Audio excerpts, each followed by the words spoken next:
네, 안녕하세요. 저는 우리 수자학원에서 대원여고 1학년을 담당하고 있는 권기현이라고 합니다. 오늘도 역시 이번 대원여고 시험에 대해서 궁금한 점이 많으실 텐데, 시험이 어떻게 출제가 됐는가, 이거를 같이 공유하는 영상을 찍어보도록 하겠습니다. 바로 시작하겠습니다. 자, 우선 이번 대원여고 2학기 중간고사의 특징을 제가 한 4가지 정도로 한번 분석을 해봤고요. 첫 번째는 비문학 유형은 되게 무난하게 출제가 되었다라는 겁니다. 비문학 유형이 이번에 3단원 정도가 출제가 됐는데, 예를 들어 객관식 7번 같은 경우에 바람직한 문화재 보건 및 활용 방안, 이제 이게 아닌 걸로 출제가 됐는데요. 이거는 공부를 어느 정도 한 학생들이라면 누구나 맞출 수 있는 문제라고 보시면 될 것 같아요. 왜냐하면 자, 지금 제가 설명드린 이 내용은 저희 최종 자료, 적중한 문서에 있는 자료고요. 내용을 봤을 때 결국 이 글은 광화문의 복원 과정과 광화문이 지닌 역사적 가치와 의의를 설명하는 글이었기 때문에 문화재 복원을 하고 어떻게 활용하자라는 것과는 연결될 수 없는 겁니다. 근데 사실 이거는 누구나 맞출 수 있는 거라서 비문학은 무난하게 출제가 되는 기조가 작년과 크게 다르지 않다. 그래서 딱 정말 정리된 내용만 준비하면 크게 무리는 없는 파트다라고 보시면 될 것 같습니다. 그리고 예를 들어 객관 10번 같은 경우도 공무원의 기존 입장을 고수하며 의견을 제시했다. 이게 아닌 걸로 나왔는데요. 우선 이 글 같은 경우에는 서로 합의를 하는 단계에서 서로의 조율을 하는 서로의 입장을 고수만 한 건 아니고 서로 조율하는 단계를 거쳤기 때문에 틀린 선택지다라는 것도 그대로 좀 무난하게 출제가 된 거라고 보시면 될 것 같습니다. 자, 두 번째는 비문학은 무난했지만 문학은 좀 까다로웠어요. 선택지 자체가 조금 까다롭게 출제를 하려고 좀 의도를 갖고 내신 것 같고요. 예를 들어 객관식 1번 같은 경우에 작품 간 비교 문제였는데 음성상징어, 계절감의 소재, 서리법, 대화의 방식 등 문학 개념을 확실하게 알고 있어야 풀 수 있는 문제였고 객관식 2번 같은 경우는 각 작품들에 대한 설명으로 적절한 거를 모두 고르는 문제였습니다. 그래서 기역과 시옷으로 구성이 되어 있는데 각 시어들의 의미와 효과를 비교할 줄 알고 정확하게 의미를 분별할 줄 알아야 풀 수 있는 문제라서 뭐 엄청난 고난도 문제까지는 아니었지만 역시 꽤 오답률이 높았을 거라고 생각되는 문제들이 문학에서 많이 출제되었다라고 보시면 될 것 같아요. 예를 들어 지금 아까 보여드렸던 이런 작품들입니다. 이게 저희 학원 최종 자료인데 자, 아이들한테 제가 나올 수 있는 모든 내용을 정리해주는 자료인데요. 요 내용들, 여기 있는 시어들의 각각의 의미들, 그리고 두 번째, 이 사설 시조의 각 시어들의 각각의 의미들을 비교하고, 예를 들어 이 추출선대, 살뜰히도 여기는 이제 착각한 거 알게 돼서 좀 실망하는 내용이었다면 여기는 이제 좀 멋쩍과 민망함을 드러내는 거다라는 걸 명확하게 구분을 할 수 있어야 되고 이 감정들을 다른 작품과도 비교할 수 있어야 풀 수 있는 문제다라고 보면 될 것 같습니다. 자, 세 번째는 문법 문제도 비교적 무난한 거는 맞아요. 근데 독서보다 비문학보다 어려웠던 건 킬러 문항이 소수이긴 했지만 좀 존재했다는 거라는 거죠. 객관식 21번에 시제의 선어번어미, 관형사용 의미 구분하는 거. 20번에 선어번어미 계수 양태적 의미, 계시 뭐 추측이냐, 의지냐, 가능성이냐 이런 것들을 구분하는 거. 아마 아실 겁니다. 우리 재원생들 그리고 많이 준비했었죠? 무난했고요. 특징은 기출문제와 유사성이 어마어마하다라는 겁니다. 생각보다. 보통 일반적 학교는 기출문제와 겹치지 않게끔 출제하는 기조가 있는데 대원여고는 전혀 그거를 신경을 안 쓰시는 것 같아요. 그래서 작년과 재작년 기출을 아이들이 풀어봤을 때 저한테 오늘 그러니까 시험 본 날 연락 와서 기출문이랑 너무 유사해 놀랐다라고 얘기를 하더라고요. 그래서 기출문제 문제 형태라던가 예문을 거의 그대로 쓰는 경우도 있어서 대원요고는 다른 학교보다 대원요고 3개년 기출문제를 모두 경험해 보는 것이 매우 중요하다는 것을 좀 2학기 기말고사 준비할 때 알았으면 좋겠습니다. 그리고 우리 재원생들 같은 경우는 쌤이 이제 작년 기출 같은 경우는 바로 문제 기출을 주지 않고 내신 모의고사 형태로 이제 모의고사를 보게 하는데 그 형태를 꼭 유지하는 거.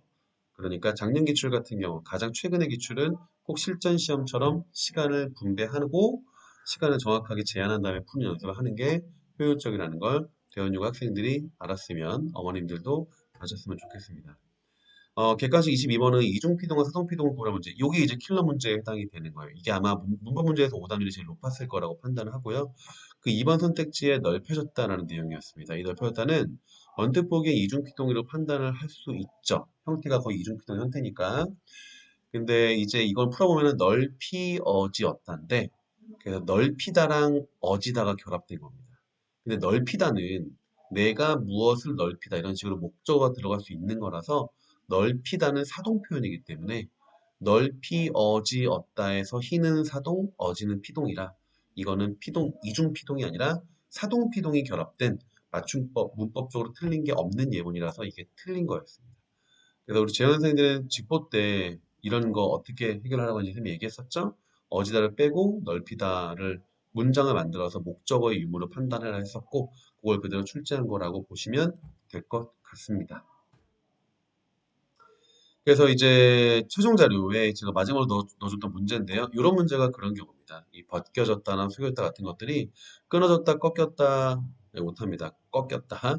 풀리다 같은 경우는 다 피동 표현인데 이것 두 개 이중 피동인데 벗겨졌다는 벗기다랑 숙이다가 같이 있어서 벗기다, 숙이다는 무엇을 벗기다, 무엇을 숙이다 목적어가 가능하기 때문에 사동이라서 이중 피동이 아니었다라고 얘기했었지?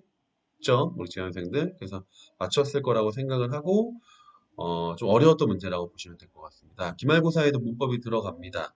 국어의 역사 파트가 들어가는데 분명히 문제 난이도는 전반적으로 무난하겠지만 두 문제 정도의 킬러 문제가 분명히 있을 거예요. 그거를 해결하는 훈련을 반복해야 될 것이다. 보면 될 것 같고 네 번째는 외부 지문의 적극적 활용은 1학기 기말고사나 변함이 없습니다. 1학기 기말고사 외부 지문이 너무 많이 나와서 어, 많이 어려웠던 문제였는데 이번 시험도 외부 지문이 많이 나왔습니다.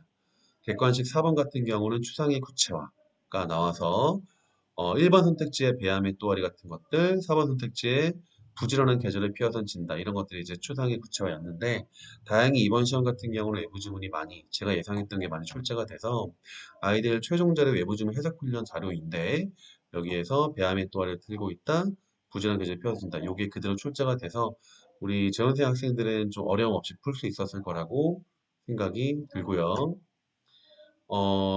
서술형 1번의 이제 외부 지문이 마음이 어린 후리나는 황진이와 인연이 있었던 서경덕이라는 분의 작품인데, 자, 요것도 이제 최종 자료에 제가 출제 예상되는 작품 중에 넣어놨었고 수업을 또 했었거든요.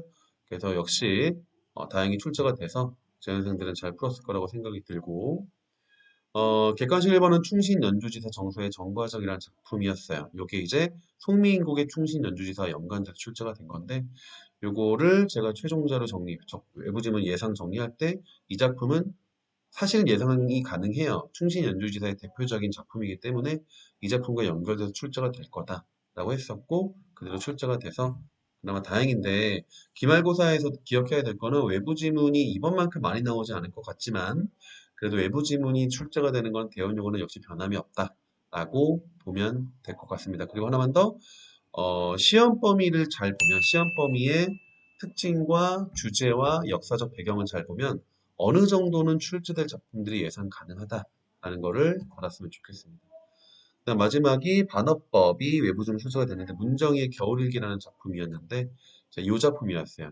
이게 그대로 정답으로 출제가 된 건데 이것도 제가 최종 자료에 외부 지문 분석으로 넣어둔 자료인데 그대로 출제가 돼서 아이들은 좀 무리 없이 풀 수 있었다라고 보시면 될 것 같습니다. 자, 여기까지가 이번 대원요구 2학년의 1학년의 시험 기조라고 보시면 될 것 같고요. 시험 난이도는 제가 봤을 때 1학기 기말고사가 너무 어려웠기 때문에 1학기 기말고사보다는 좀 쉬웠는데 하지만 문법 문제 킬러 문제랑 그 다음에 이 외부적 문제들이 너무 어려웠기 때문에 역시 1컷은 90 초반 정도, 중반까지는 아니고 90 초반 정도로 될 것 같아서 아마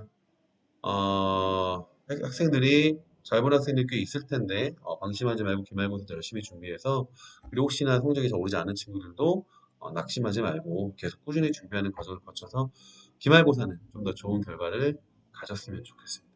다시 한번 시험 공부하느라 너무 고생 많았고 기말고사도 열심히 준비를 같이 해보기를 바랍니다. 오늘 영상은 여기까지 하겠습니다. 감사합니다.